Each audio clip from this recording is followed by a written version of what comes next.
Aujourd'hui, première recette, c'est recette de soupe qu'on pourrait appeler une crème d'ail. Alors, c'est un peu rebutant comme ça, mais l'ail est tellement cuit que nous n'avons que le meilleur goût de l'ail.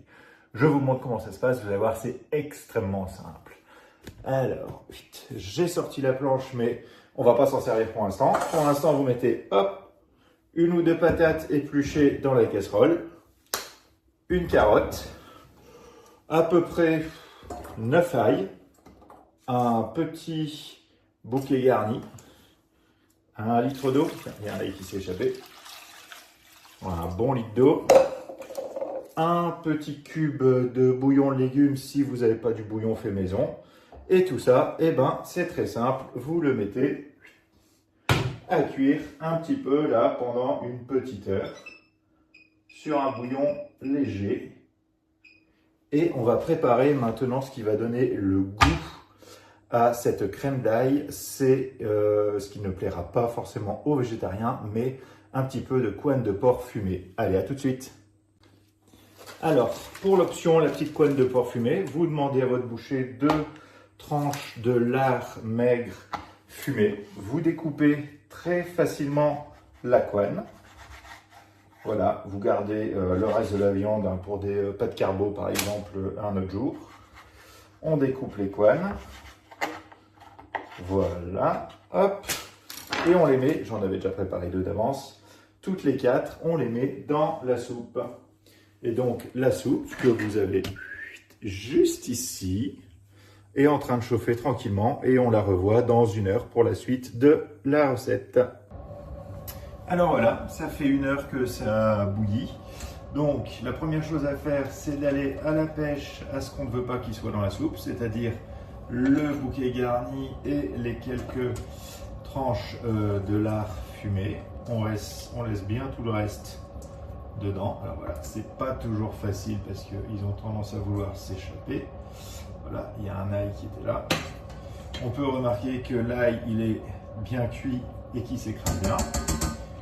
Voilà. Ensuite, on verse tout ça dans le mixeur, sans en mettre partout. Voilà, hop.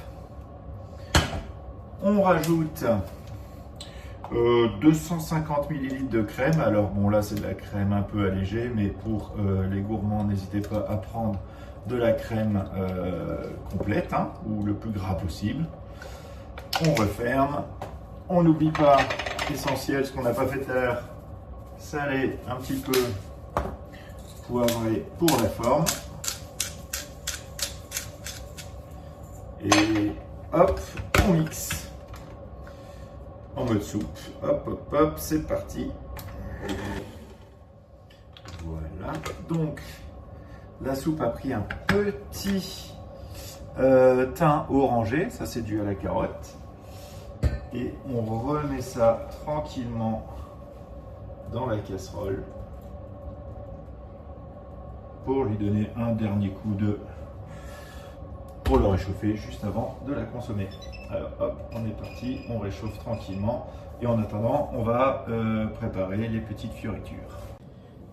Alors pour les petites fioritures qu'on va mettre dessus pour donner un petit peu de vert, le mieux c'est de prendre de la ciboulette. Quand on n'en a pas, eh ben, on prend en fait juste le vert d'oignons jeunes. Alors on garde les meilleures parties. Ça c'est pas la peine. On va prendre celui-là. On va prendre celui-là. On coupe les bouts qui nous serviront pas. Hop, hop, hop. Bien évidemment, les oignons étaient lavés avant.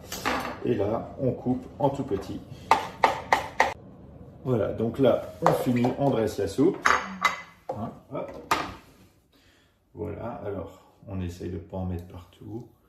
On voit que c'est une texture bien lisse, bien bonne. Voilà, on remplit bien l'assiette. On met un petit peu de verre dessus.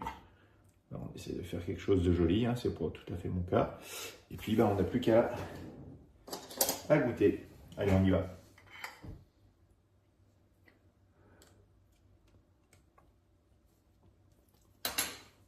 C'est comme ça.